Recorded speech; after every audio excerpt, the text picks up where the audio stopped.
Hello and welcome to you all. Today we're embarking on a crucial journey together. We're going to dive into what it means to be a leader within an NDIS provider organization. Think of this not as a lecture but as a conversation about our shared commitment. Our goal is simple and powerful: to ensure every person we support receives the highest quality of care in a safe and empowering environment. This session is designed to give you the confidence and the tools you need to excel in your role as key personnel.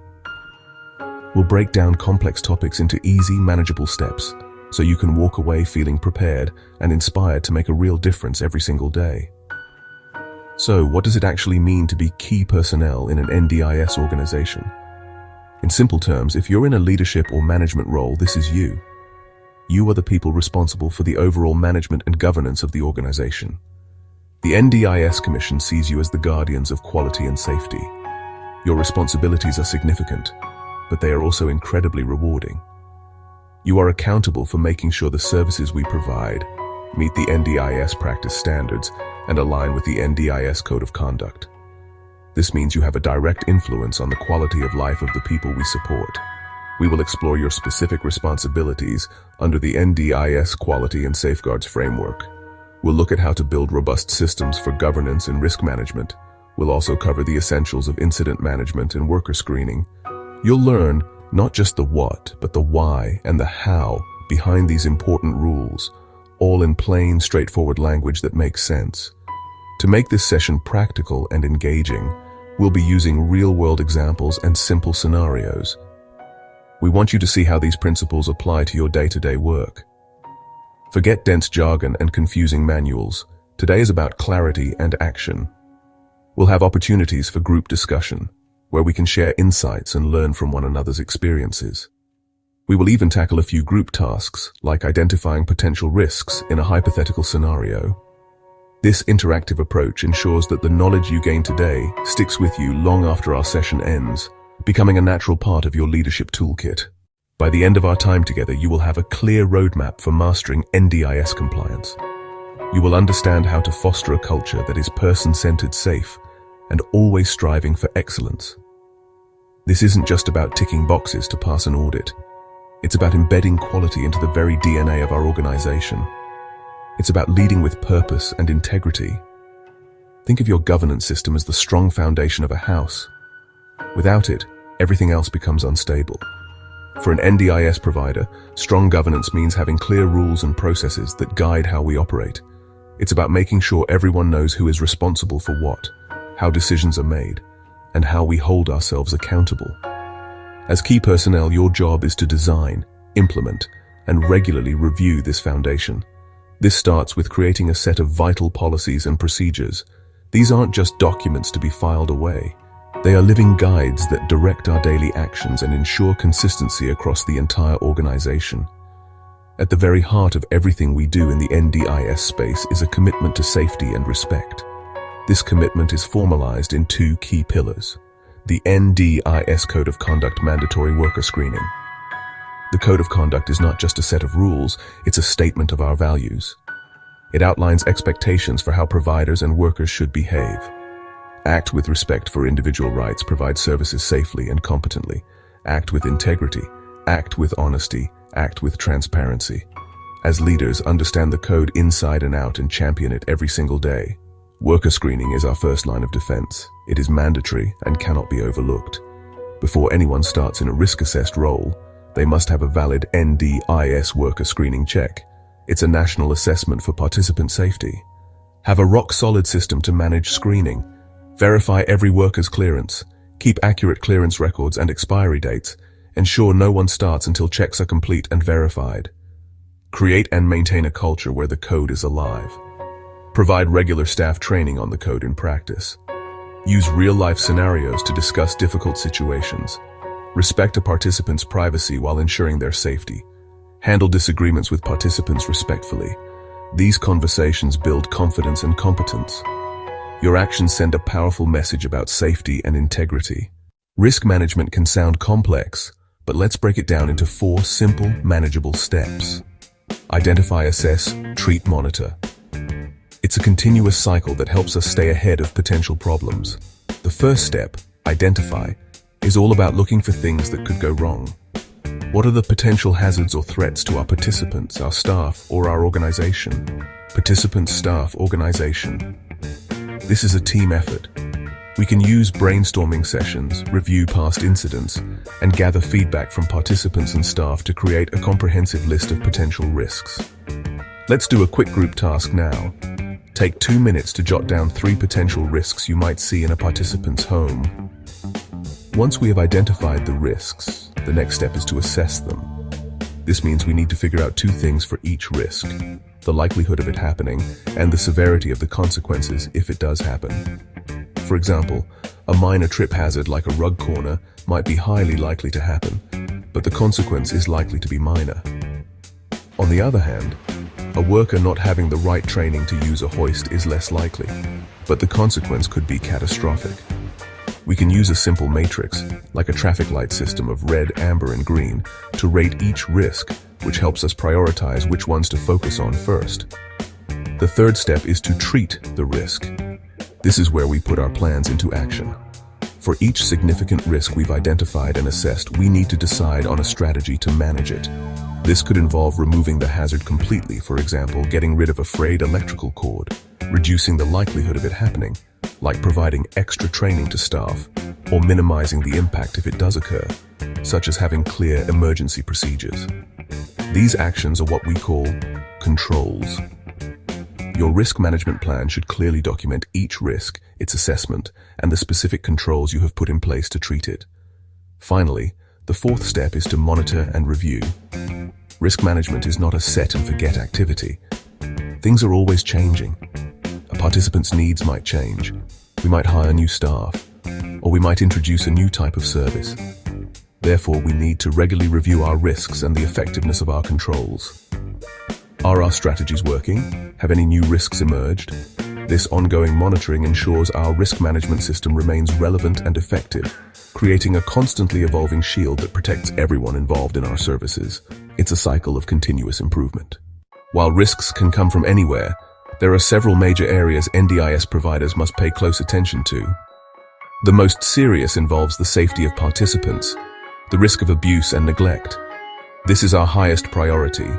Abuse can take many forms: physical, emotional, sexual, financial. Neglect is the failure to provide the necessities of life. As key personnel, you must have zero tolerance. Have strong preventative measures, robust worker screening, training to recognize signs of abuse. Have a crystal clear process for reporting any suspicion immediately. Another critical risk area is service delivery. Risks include medication errors, falls, staff not following support plans correctly. These can cause direct harm and loss of trust. Ensure staff are well trained and competent. Use clear, easy-to-understand support plans and medication charts. Regular supervision and spot checks are vital. Build systems with multiple checks and balances to catch errors early. Financial risks are also significant. These include misusing participant funds, incorrect billing, and fraud. Such actions harm participants and damage sector reputation. Strong financial governance mitigates these risks. Implement clear policies for handling funds, separate duties so no one has full control, and conduct regular audits. Maintain transparency in all financial dealings to keep trust. Finally, manage workforce risks. These include staff burnout, high turnover, and lack of appropriate skills or qualifications. An unsupported, stressed workforce makes more mistakes. As leaders, invest in your team. Promote healthy work-life balance, provide mental health support, offer ongoing professional development, and create a positive, appreciative workplace culture. A happy, supported team is the best risk mitigation of all. No matter how good our systems are, incidents can and do happen. What matters most is how we respond when they do. A strong incident management system is crucial. It ensures that when something goes wrong, we act quickly to ensure people are safe. We provide the right support, and we learn from the event to prevent it from happening again. The first step is always the immediate response. Prioritize the health, safety, and well-being of the participant. This might mean providing first aid, calling an ambulance, or offering emotional support. Every staff member must be trained on what to do in those critical first moments.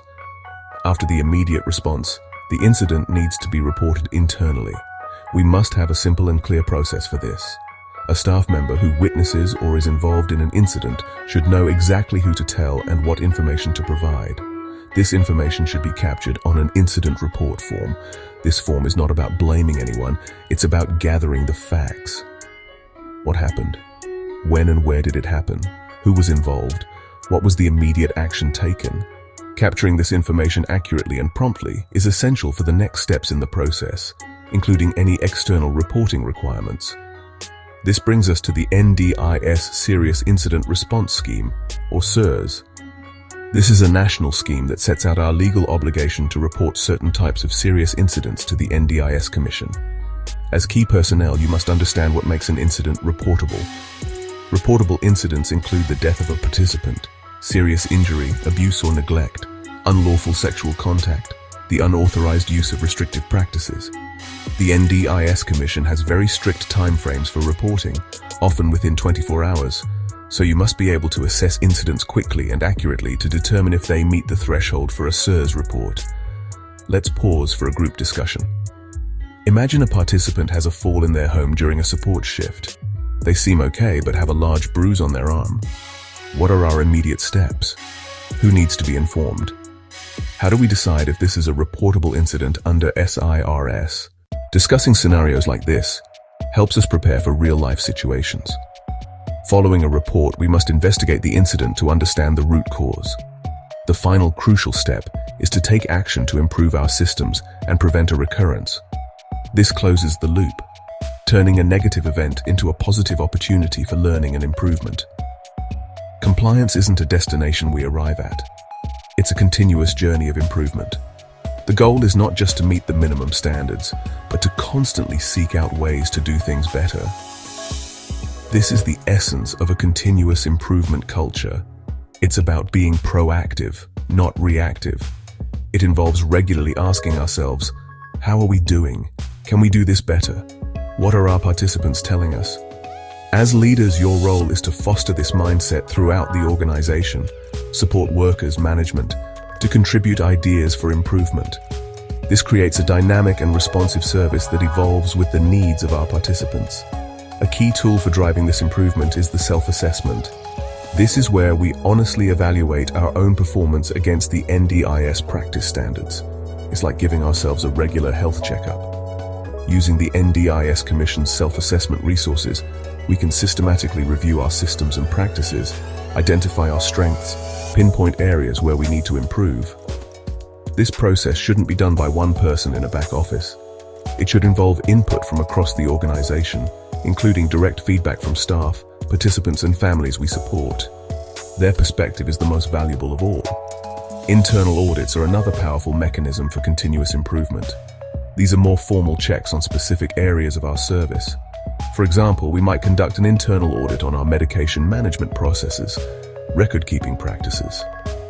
These audits help us dive deeper than a general self-assessment, testing whether our policies and procedures are actually being followed in practice.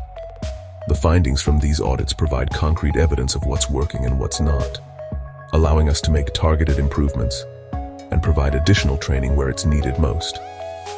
The information we gather from all these sources, self-assessments, internal audits, incident reports, participant feedback, feeds into our continuous improvement plan. This is a living document that outlines our improvement goals, the specific actions we will take to achieve them, who is responsible for each action, and the timelines for completion. By regularly reviewing and updating this plan in our management meetings, we ensure that improvement is not just an idea, but a structured and accountable process. It demonstrates our commitment to excellence and ensures we are always moving forward, delivering safer and higher quality support. The idea of an NDIS Commission audit can be stressful, but it doesn't have to be. If we embrace a culture of continuous improvement, we are essentially audit ready always. An audit is simply an external check to verify that we are doing what we say we are doing. It's an opportunity to showcase our great work and demonstrate our commitment to the NDIS Practice Standards. The key to a smooth audit process is meticulous record keeping. Good records are the evidence that proves our compliance. They tell the story of our commitment to safe, high quality, and person-centered support for every participant. So what kind of records are we talking about? Participant support plans, progress notes, staff files, screening checks, staff files, qualifications, staff files, training records, minutes from management meetings, risk register, complaints and incidents register, continuous improvement plan. The golden rule is, if you didn't write it down, it didn't happen. Your records need to be accurate, up-to-date, legible, and stored securely to protect privacy. Using a well-organized digital system can make this much easier, allowing you to quickly find the evidence an auditor asks for. When you are notified of an upcoming audit, the preparation begins. This is not the time to create systems from scratch. It's the time to review, organize, and ensure everything is in order. Use the NDIS Commission's self-assessment tools to do a final check against the standards. Talk to your staff and make sure they are prepared. Auditors will want to speak with them to understand their roles and how they apply policies in their daily work. Most importantly, auditors will want to speak with participants. Their positive experience is the most powerful evidence of all that you are a quality provider. All of these systems, policies, and procedures are in service of one goal: creating a safe, respectful, and participant-focused workplace. Compliance is the framework, but compassion is the fuel. Our ongoing learning and commitment to getting better every day are what truly define us. This training, along with our planned knowledge quiz, is just one step on that journey. Let's continue to lead with integrity, to champion safety, and to empower every participant to live their best life. That is the true measure of our success.